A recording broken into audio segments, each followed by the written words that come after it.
Hello students, आज की हमारी इस क्लास में हम एक्सरसाइज 11.5 है और उससे पहले के बेसिक्स हैं उनको कंप्लीट सोल्व करेंगे। ओके, तो फर्स्ट अपना लर्निंग पॉइंट है what is an equation. Equation क्या चीज़ है? तो देखिए, हम केयरफुली इसके बारे में सीखते हैं। इक्वेशन नाम से, जैसा कि हमें नाम से दिख रहा है, इक्वेशन नाम कहाँ से आया है? इक्वल, और इक्वल का मतलब बराबर है।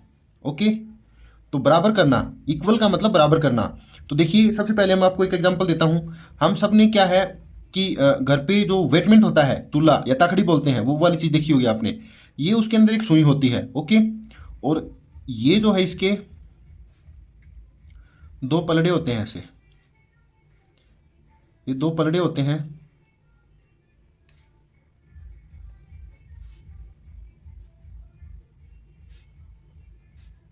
पलड़े मतलब वजन तोलने का ऐसा इंस्ट्रूमेंट हम सब ने देख रखा है। ओके, ये इंस्ट्रूमेंट हमें वजन बताता है, वेटमेंट है ये, जिसे हम तराजू या तखड़ी या वो तोला बोलते हैं। ओके, ये है, ये हमें क्या करता है? वजन बताता है। और ये वाली सुई क्या डिसाइड करती है, क्या बताती है? ये जिधर भी झुकी हुई है वो वाली साइड में वजन ज़्यादा है। अगर ये इधर है तो इसमें वजन ज़्यादा है। ये वाली, अगर ये वाली इधर झुक गई तो इसमें वजन ज़्यादा है, और ये वाली इधर झुक गई तो इसमें वजन ज़्यादा है। तो फिर क्या है? वजन ज़्यादा होता है तो हमें कंट्रोल करने के लिए क्या करना पड़ता है? मतलब बैलेंस बनाने के लिए, इसमें बैलेंस है ये, इसको बैलेंस करने के लिए हमें क्या करना पड़ेगा? एक में ज़्यादा है, एक में कम है, या तो ज़्यादा वाले में से कुछ निकाल लो या कम वाले में कुछ डाल दो। यही चीज़ तो हमें करनी होती है। तो ये बैलेंस का काम जो एक वेटमेंट करता है, तो हमारी इक्वेशन भी वही क्या है? एक्सप्रेशन के अंदर वही काम, इस वाला काम ही करती है। तो देखिए कैसे, एक इक्वल का एक साइन होगा, क्योंकि इक्वेशन कहाँ से आई है? इक्वल से। इक्वल के साइन के इधर कोई एक चीज़ होगी, मतलब एक एक्सप्रेशन होगी वो, और एक इधर होगी। अब क्योंकि ये हमारे राइट साइड है तो हम इसे बोलेंगे राइट हैंड साइड। ओके, तो इसकी फुल फॉर्म यहाँ लिख देता हूँ मैं, right hand side. Right hand side का मतलब अपने राइट वाले हैंड की तरफ, RHS। ओके, RHS लिख दिया। इसी तरह इधर कोई एक है, वो क्या है? लेफ्ट हैंड साइड, तो LHS बोल देंगे। तो देखिए, याद रखना है हमेशा आपको। आज से ये नया चैप्टर जुड़ रहा है, नई चीज़ सीख रहे हो, तो क्या है ये अब हमेशा आपके साथ चलता रहेगा जब तक आप पढ़ोगे। Okay, LHS RHS, RHS right side और लेफ्ट साइड LHS। ओके, ये चीज़ है। इन दोनों के अंदर कोई दो एक्सप्रेशन दी हुई होती हैं, हमें उन दोनों एक्सप्रेशन को हमें इक्वल लेके चलना होता है। इधर कोई चीज़ है, इधर कोई चीज़ है, उनका बैलेंस बना के रखना है। यदि है यहाँ हम कुछ ऐड करेंगे तो उधर भी कुछ ना कुछ ऐड कर, उतना ही ऐड उधर भी करना पड़ेगा। इसमें से कुछ भी हम निकाल रहे हैं तो उतना ही उधर हमें निकालना पड़ेगा। ओके, इधर किसी की मल्टीप्लाई कर रहे हैं तो उतने की मल्टीप्लाई उधर करो, इधर किसी का डिवाइड कर रहे हो उतने का डिवाइड उधर करो। तो ये एक इक्वेशन होती है, ऐसे फॉर्म ऐसे की जाती है। ओके, अब हमें क्या है, इसके सॉल्यूशन और इतना आगे तक हमें नहीं जाना है। हमें क्या करना है, इक्वेशन के अंदर, इक्वेशन होती क्या है हम ये समझ गए। अब इक्वेशन की हमें फॉर्म कैसी दी जाएगी? जैसे ये है 2n इज इक्वल 10, 2n जहाँ इक्वल का साइन आ जाए और इधर कुछ लिखा हो इधर कुछ लिखा हो तो समझ लेना इट इज एन इक्वेशन। अब इस इक्वेशन के अंदर आपको एक वेरिएबल भी मिलेगा, हो सकता है एक से ज़्यादा भी मिल जाए। ओके, एक वेरिएबल एक तो जरूर मिलेगा, नहीं तो हम वैल्यू किसकी फाइंड करेंगे? इक्वेशन हमें एक वैल्यू बताती है। ओके, मतलब n है अपना वेरिएबल, n का हमें मालूम नहीं है। तो इक्वेशन एक क्या, एक ऐसी फॉर्म होती है किसी वेरिएबल के लिए कि वेरिएबल की एक डेफिनेट वैल्यू को वो क्या करती है, हम डेफिनेट वैल्यू को इस पे अप्लाई करेंगे तो वो एक ही, ओनली एक है, मतलब एक है तो एक ही डेफिनेट वैल्यू को क्या है, जो सेटिस्फाई करेगी। जैसे क्या करें, हम इसमें ले लें 2n + 10 है, 2n is equal 10, sorry 2n is equal 10। देखिए, थोड़ा केयरफुली समझिए, कोई प्रॉब्लम नहीं है, कोई जल्दबाजी भी नहीं है। n की वैल्यू अगर हम 1 रख दें तो क्या होगा? 2 1 जा 2 मल्टीप्लाई है ना, ये क्या 10 है? No, not satisfied, not equal. हम n इज इक्वल 2 रख दें तो 2 2 जा 10 होता है? नो। n इज इक्वल 3 रख दें तो 2 3 जा not equal to 10, not equal to 10। n 4 जा तो 2 4 जा नॉट इक्वल टू 10। n की जगह हम 5 रख दें तो 2 5 जा is equal 10। Yes, it is equal to 10। देखो 2n 10, 2n इज इक्वल 10, तो n की जगह हमने 5 पुट किया तो वो हमें क्या है, एकदम सही जो है आंसर मिल गया n का। n की वैल्यू क्या आ गई? 5। अगर 6 रखते तो 2 6 जा 10, नो। ऐसे ही हम x की वैल्यू, n की वैल्यू को बढ़ाते चले जाएं तो कभी भी आंसर सही नहीं आएगा। सही आंसर था वो हमारा हमें मिल चुका है। ये एक इक्वेशन है, ये चीज क्या है कि इक्वेशन है।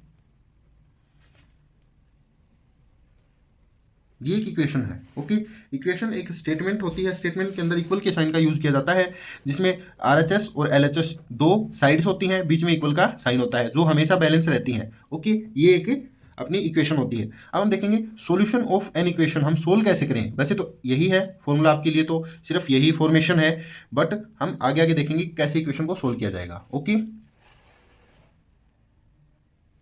ये है। अब देखिए सॉल्यूशन मतलब ये आपने देख लिया पूरा, ऐसे है। सॉल्यूशन का मतलब हल कैसे करें, एक समीकरण का हल कैसे करें। तो देखिए इस चीज़ को मैं फिर से डिस्क्राइब कर दूंगा, नो प्रॉब्लम, ठीक है। हम कोई एक और इक्वेशन लेते हैं, जैसे x + 10 = 30।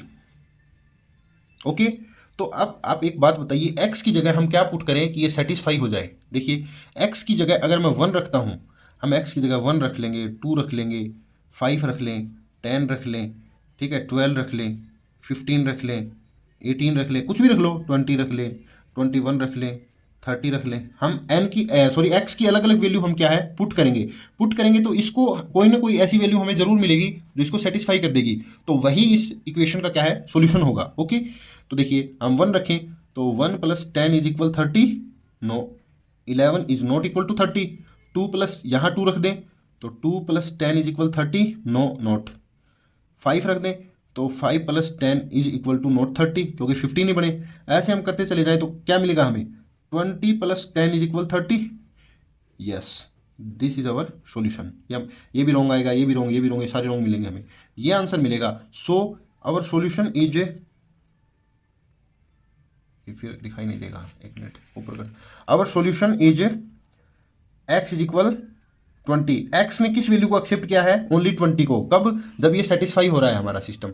सेटिस्फिकेशन की टाइम पे x ने कौन सी वैल्यू को जो है रिसीव किया, या कौन सी वैल्यू पे वो क्या है सेटिस्फाई कर पाया, तो वही हमारा सॉल्यूशन है। ओके, ये चीज़ है। ये चीज़ अगर आप समझ रहे हो तो अपना पूरा 11 चैप्टर कंप्लीट हो जाएगा इसी से। ओके, तो अब हम एक दो और देख लेते हैं। एक एग्जांपल और बता देता हूँ आपको, छोटा सा इजी। देखिए t/4 या 5 = 4, ऐसे है। ये एक इक्वेशन है। ओके, इक्वल का साइन है, राइट में कोई चीज़ है, लेफ्ट में कोई चीज़ है। अब हम t अपना वेरिएबल है, तो t की अलग अलग वैल्यूज पुट करके देखेंगे हम। t की जगह 1 पुट किया, 1 में 5 का डिवाइड करोगे तो क्या 4 आ जाएगा, नहीं आएगा। फिर 2 में 5 का डिवाइड करोगे तो क्या 4 आ जाएगा, नहीं आएगा।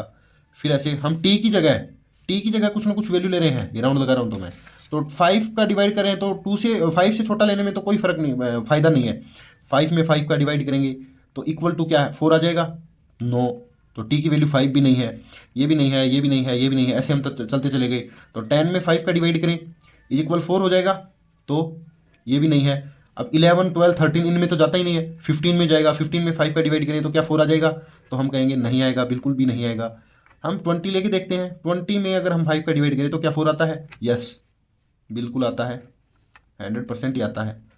तो t से हमने इसको सेटिस्फाई करने के लिए t से किसको रिप्लेस किया, 20 को। Then we can say our solution is equal t = 20 अपना क्या हो गया, इसका आंसर, इसका सॉल्यूशन हो गया। इसका सॉल्यूशन क्या है, t = 20। करना हमें यही है, बट हमें ये चीज़ें सीखनी और समझनी है। ओके, अगर इतना समझ में आ गया तो कंप्लीट हो जाएगा। Okay, no problem. अब हम चलते हैं अपने फर्स्ट क्वेश्चन पर। Okay, exercise 11.5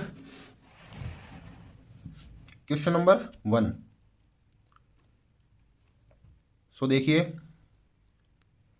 state which of the following are equation with a variable. एक वेरिएबल के साथ कौन कौन सी इक्वेशन है, तो यस नो बताना है। Give reason for your answer, identify the variable from the equation with a variable. Identify करना है कि कौन कौन है और कौन नहीं है। तो देखिए इक्वल का साइन होना जरूरी है, हमें 2 या 3 बातों की ध्यान रखना है।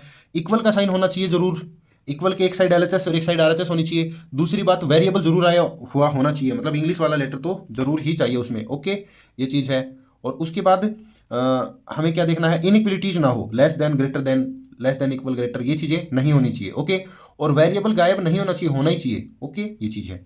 तो देखो इक्वल का साइन है, एक LHS, एक RHS और एक इंग्लिश का लेटर भी है, वेरिएबल भी है। Okay, so yes. इनइक्वलिटीज तो नो, 4/2 = नो। ये इक्वेशन तो है बट विदाउट वेरिएबल है। क्यों, without variable,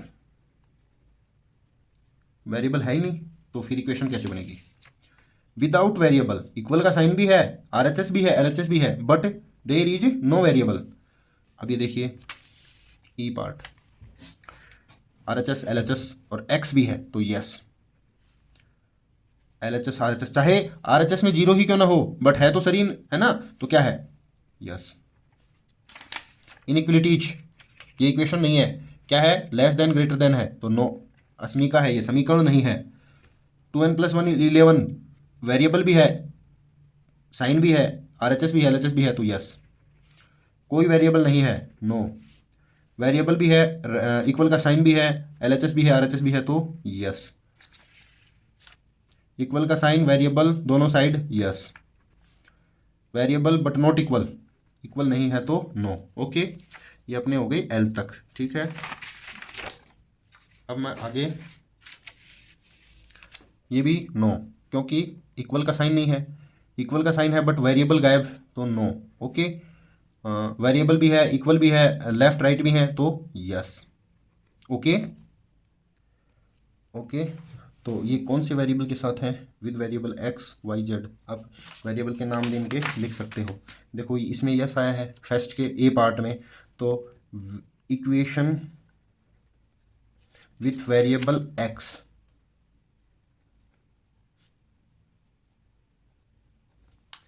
no no no, equation with variable x,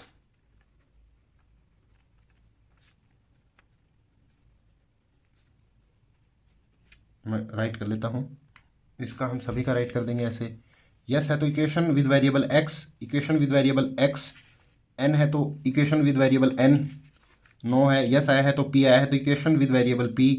Y आया है तो equation with variable Y. Okay, और इसमें नो नो है और यस आया है, एक्स है तो equation with variable x. Okay, equation first complete. अब हम चलते हैं क्वेश्चन नंबर 2 पर।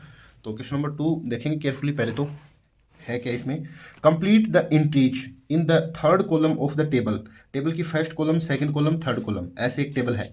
ओके, ये टेबल है, ठीक।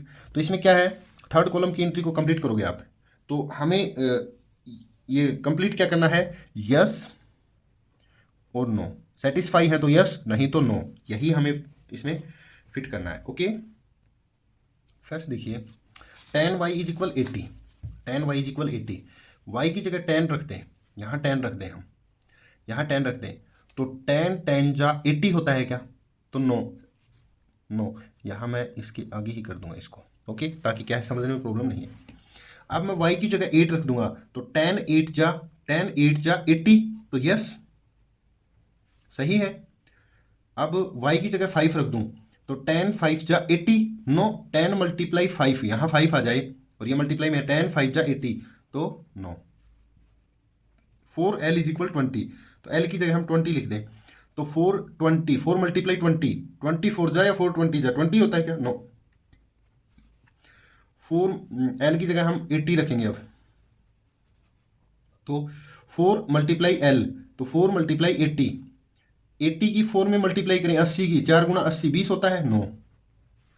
अब 4 × l, और l जब 5 हो तब, तो 5 4 जा, यहाँ 4 5 जा, सॉरी 4 5 जा, l की जगह 5 होता तो ये सही है, तो यस। ओके, यस वालों को हम थोड़े हाईलाइट कर लेंगे, क्योंकि ये हमारे क्या है, सॉल्यूशन आ रहे हैं, या हम कहें कि हमारी एंट्री है वो राइट एंट्री आ रही है। अच्छा, एक ये है एफ वाला, ताकि आंसर भी अगर आप देखोगे, मैच करोगे, तो आपको प्रॉब्लम नहीं आएगी। एक बी पार्ट है, फिर उसके बाद एफ पार्ट हमें मिल रहा है। आगे हम ऐसे ही करते चले जाएंगे, तो देखेंगे कि कौन कौन से हमें जो है वो सही मिल रहे हैं। ओके, अब देखिए जी, b + 5 = 9, और b की जगह वो 5 है, तो यहाँ 5 रख के देखो, 5 + 5 9 होता है, नो। b की जगह 9, 9 + 5 9 ही होता है, नो। b की जगह 4 रखो, तो 4 + 5 9 होता है, तो यस। ये इनकी नंबरिंग सही कर लेना थोड़ी, अगर आपको डाउट लगे तो। ओके, h - 8 = 5 h 13, तो मैं यहाँ 13 रख दूँ, 13 - 8 = 5, यस। ये तो स्टार्टिंग में सही मिल गया हमें, h - 8 = 5, यहाँ मैं 8 रख दूँ, तो 8 - 8 = 5 होता है, नो। 0 रखूँ यहाँ, 0 में से 8 को माइनस करूँ तो 5 आएगा, नो। यहाँ 3 रखूँ मैं, पी की जगह 3, तो 3 + 3 1 होता है 9। मैं पी की जगह 1 रखूँ इसमें, तो 1 + 3 1 + 3 1 होता है 9। अब मैं पी की जगह 0 रखूँ, 0 + 3 1 होता है 9। अब पी की जगह मैं -1 रखूँ, तो -1 + 3 ये भी 9। अब मैं -2 रखूँ, तो -2 + 3 तो 1, तो ये यस है, क्योंकि हम इसको सोल्व करके देखेंगे तो यही मिलेगा हमें। इसमें नेगेटिव वाली चीज़ है, तो देखिए -2, पी की जगह -2 रख लिया, +3, तो 3 नेगेटिव और 2 पॉजिटिव, तो एक पॉजिटिव फालतू है, एक पॉजिटिव बचा रहेगा, तो 1 आंसर आएगा। तो ये सेटिस्फाइड है। ओके, ये आपके आंसर हो जाएंगे B, F, I, J, Q। Okay, ये वाले आपके आंसर हो जाएंगे। ठीक है, अब हम क्या करेंगे, क्वेश्चन नंबर 3 पे चलेंगे। ओके, सो देखिए ये हमारा क्वेश्चन नंबर 3 है। केयरफुली क्वेश्चन को देखेंगे। Pick out of the solution from the values given in the brackets next to each equation. हर एक इक्वेशन के आगे ब्रैकेट में कुछ वैल्यू दी गई है।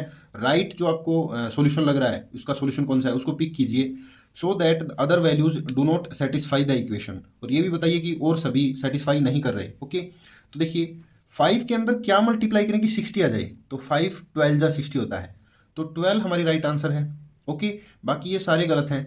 बाकी ये सारे क्यों गलत हैं, देखिए 5 10 जा 60 नहीं होता, 5 5 जा भी 60 नहीं होता, और 5 15 जा भी 60 नहीं होता है। ओके, ये चीज़ है।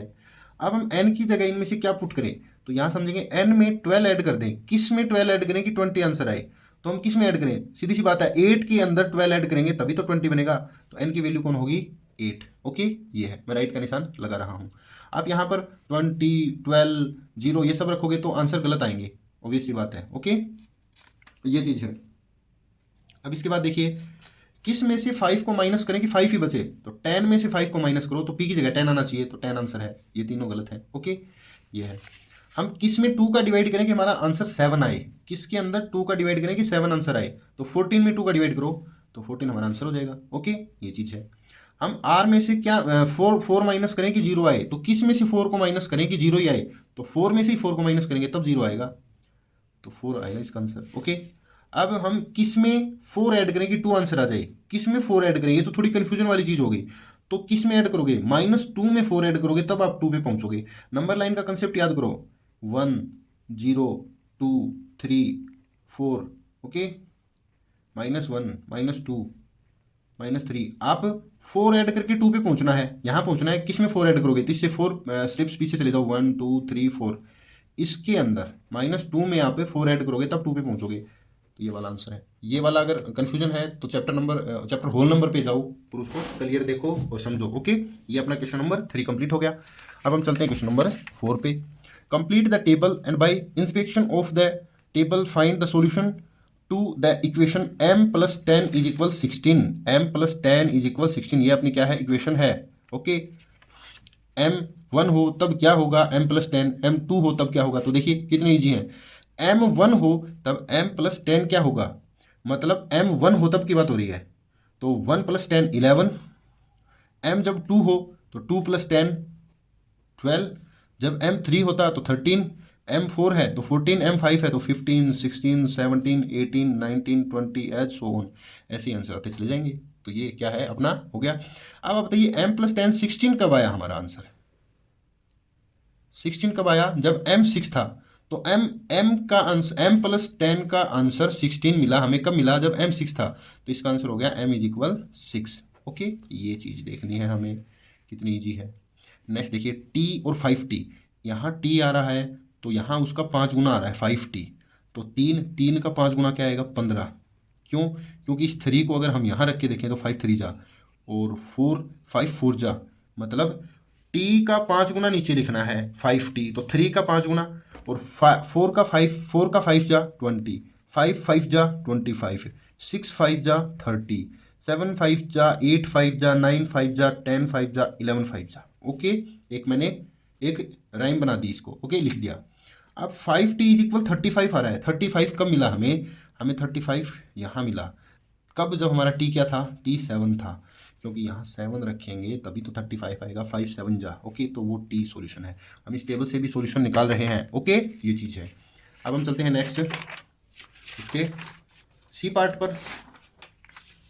देखिए z divide by 3 is equal 4, हम किस में 3 का डिवाइड करें कि 4 आंसर आए, तो हम इस टेबल से पिक करेंगे वो चीज़ें, ठीक है। देखो हम z के अंदर 3 का डिवाइड कर रहे हैं, तो जब 8 है तो 8/3 करेंगे ऐसे, ओके। जब 9 है तो 9/3 हो जाएगा, जब 10 है 10/3, 11/3, 12/3, 13/3, 14/3, 15/3, 16/3, एज शोन, ऐसे चलते रहेंगे। अब हम इसको ऐसे लिख सकते हैं, क्योंकि 8 में हम 3 का डिवाइड कर दें ऐसे, 3 2 जा 6 और 2, तो ये रिमाइंडर हम यहाँ ले गए और ये 3 नीचे आ गया, मतलब ये चीज़ इसको ही लिख सकते हैं हम improper to mixed, okay, improper to mixed fraction. 9 में 3 का डिवाइड किया तो 3 आता है, 10 में डिवाइड किया किसका, 3 का, तो ये आएगा आपका। 11 में 3 का करोगे तो 3 होल 2/3 आएगा, इसका 4 आएगा, इसका क्या आएगा 3 4 जा 4 होल 1/3, 4 होल 2/3, 5 होल 1/3, ये आंसर आएंगे आपके। इनके आंसर, इनको सबको मिक्स्ड से इम्प्रॉपर में चेंज कर दो, जो कट रहे हैं उसको काट दो, जैसे ये कट रहा है ये कट रहा है, ऐसे इनको काट दो, नहीं कट रही वैसे इनसे लिख दो। अब z में 3 का डिवाइड किया तब हमें 4 कब मिला, z में 3 की वैल्यू z/3 इक्वल 4 कब आया, यहाँ आया, कब आया, जब z क्या था, जब z था 12, सो z इज इक्वल 12 आंसर आएगा हमारा, z इज इक्वल क्या आएगा 12 आंसर आएगा। क्यों आएगा, क्योंकि यहाँ 12 पुट करेंगे तभी 3 का डिवाइड करेंगे उसमें, तभी 4 आंसर आएगा, तो z की वैल्यू क्या रहेगी 12, ओके, ये है, तो इसको केयरफुली आप समझ लो। अब देखो डी पार्ट है, m-7 इज इक्वल 3, m-7 किस में से 7 माइनस करेंगे 3 आ जाए, तो 10 आंसर इसका सीधा वैसे दिख रहा है हमें, बट हम टेबल से फाइंड कैसे करेंगे। देखिए हम यहाँ 5 रख दें, m-7, 5 में से 7 माइनस किए तो -2 आए, 6 में से -7 करेंगे तो -1, और 7 - 7 0, 8 - 7 1 2 3 4 5 6 ऐसे आएंगे। तो हमारा आंसर 3 कब आ रहा है, 3 आ रहा है जब m की जगह 10 हो तब, देन m इज इक्वल 10 अपना क्या आ गया, आंसर आ गया, सॉल्यूशन, ओके, ये चीज़ है। तो ये हमने कितना केयरफुली जो है इनके आंसर्स को फाइंड कर लिया, ओके। तो ये आपका क्वेश्चन नंबर 3 है। अब हम चलते हैं लास्ट 4 था, सॉरी क्वेश्चन नंबर 4 है ये, ओके। क्वेश्चन नंबर 5 पे चलते हैं। सोल्व द राइडल्स दे रखी हैं आपको, पहेलियां हैं, तो पहेलियां हैं तो हम इनको भी सोल्व कर लेंगे। वैसे इनके आंसर कोई वो नहीं है कि ऐसे क्वेश्चन में, मतलब एग्जाम पेपर की उस व्यू से ये कोई इंपॉर्टेंट चीज़ नहीं है, बट क्या है अपने माइंड को शार्प करने के लिए, चीज़ों को समझने के लिए हम ये कर सकते हैं, ओके। गो राउंड ए स्क्वायर, एक स्क्वायर है, ऐसे स्क्वायर है, उसके एक जगह चल के इसका एक चक्कर लगा के आइए। काउंट एवरी कॉर्नर, तो 1 2 3 4 कॉर्नर है, 4 कॉर्नर है। थ्राइस एंड नो मोर, और 3 गुना कर दो, तो 4 कॉर्नर मिले, उनको 3 गुना कर दिया तो 12 मिला, 12 मिला। Add the count to me to get exactly 34, अब यहाँ से हमें 34 पे पहुँचना है, तो क्या और चाहिए, तो 12 में क्या ऐड करें कि 34 बन जाए, तो 12 में तो हमें क्या ऐड करना पड़ेगा, 22 ऐड करना पड़ेगा तब हम पहुँचे, ओके। 12 के अंदर हम 22 ऐड करके ही तो 34 पे पहुँचते हैं, एग्जैक्टली 34, तो 22, तो इसका आंसर क्या हो गया 22 आंसर आएगा, देखो इसका, ठीक है, आप देख लेना, ओके। नेक्स्ट सेकंड देखेंगे, for each day of the week, हर वीक के हर एक दिन के लिए make an up count from me, मेरे से ऊपर काउंटिंग स्टार्ट कीजिए। If you make no mistake you will get exactly 23। तो केयरफुली समझो इस चीज़ को, क्या कहना चाहते हैं, जो चीज़ है वो ये कह रहे हैं कि वीक वाले दिन होते हैं, वीक के कितने दिन होते हैं 7, वो वीक के दिन मेरे अंदर आप ऐड कर दो, किसी चीज़ में वीक मतलब 7 दिन, वीक के दिन 7 दिन ऐड कर दो, तो आपका आंसर 23 आना चाहिए। तो आप क्या ऐड करोगे, मतलब किस में ऐड करोगे 7 को कि 23 मिले, तो 16 में ऐड करेंगे, तो इसका आंसर क्या हो जाएगा 16, ओके, ये चीज़। Next, I am a special number take away from me a 6, मैं एक स्पेशल नंबर हूँ, यहाँ मुझ में से अगर 6 माइनस कर लिया जाए, a whole cricket team you will still be able to fix, आपके पास एक क्रिकेट टीम आ जाती है कंप्लीट, तो क्रिकेट टीम में कितने खिलाड़ी होते हैं 11, अगर किसी नंबर में से 6 माइनस करें तो 11 आना चाहिए, तो किस नंबर में से 17 में से 6 माइनस करेंगे तभी 11 आएगा, तो इसका आंसर हो जाएगा 17, ओके, ये आंसर है। नेक्स्ट है, tell me who I am, बताइए मैं कौन हूँ। I shall give a pretty clue, मैं एक अच्छा सा क्लू आपको देता हूँ, ये नंबर बोल रहा है कि अच्छा क्लू दे रहा हूँ आपको, क्लू का मतलब hint, okay. You will get me back, आप मुझे ही पाओगे, मतलब आंसर के अंदर मैं ही मिलूंगा। If you take me out of 20 2। अगर 21 में से आप मुझे माइनस करोगे तो मैं ही आऊँगा वापस। तो ऐसी चीज़ क्या है, तो ऐसी चीज़ 11 है, 11 को माइनस करो, 11 ही आंसर आता है 22 में से, तो इसका आंसर आ गया 11।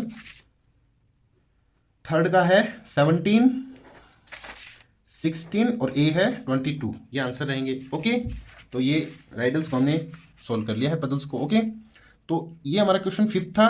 इस क्वेश्चन 5 के साथ ही अपनी एक्सरसाइज जो है 11.5 है वो कंप्लीट होती है, और एक्सरसाइज 11.5 के साथ ही चैप्टर 11 भी अलजेब्रा जो अपना है वो भी कंप्लीटेड है, कंप्लीट हो गया है। ओके, आई होप कि मैंने बहुत अच्छी कोशिश की है आपको हर एक चीज़ सिखाने की। तो मैंने आपको पहले ही बताया था कि 100% मार्क्स की मेरे पास गारंटी नहीं है, 100% मार्क्स चाहिए तो आज ही ये चैनल आप लीव कर सकते हो, छोड़ सकते हो। ओके, मैं आपको 100% मार्क्स की गारंटी नहीं देता, मैं आपको 100% लर्निंग की गारंटी देता हूँ कि 100% चीज़ें सीख के जाओगे। जो चीज़ आपके काम आने वाली हैं या आ रही हैं या जो आपको पढ़नी चाहिए वो चीज़ें 100% आप सीखोगे। मार्क्स आप कितने लाते हो वो आपके ऊपर डिपेंड है। ओके, एक चीज़ तो ये क्लियर है। दूसरी, चैप्टर 11 कंप्लीट हो गया अलजेब्रा। चैप्टर 12 नेक्स्ट क्लासेज अपनी शुरू होगी चैप्टर 12 की। ओके, चैप्टर 12 के अंदर क्या है, जो यूनिटरी मेथड है, रेशियो है, प्रोपोर्शन है और यूनिटरी मेथड है, वो जल्द ही स्टार्ट होने वाला है। तो आज की इस क्लास में इतना ही रहेगा, मिलते हैं हम नेक्स्ट क्लास में। आज के लिए इतना ही। Okay, thank you.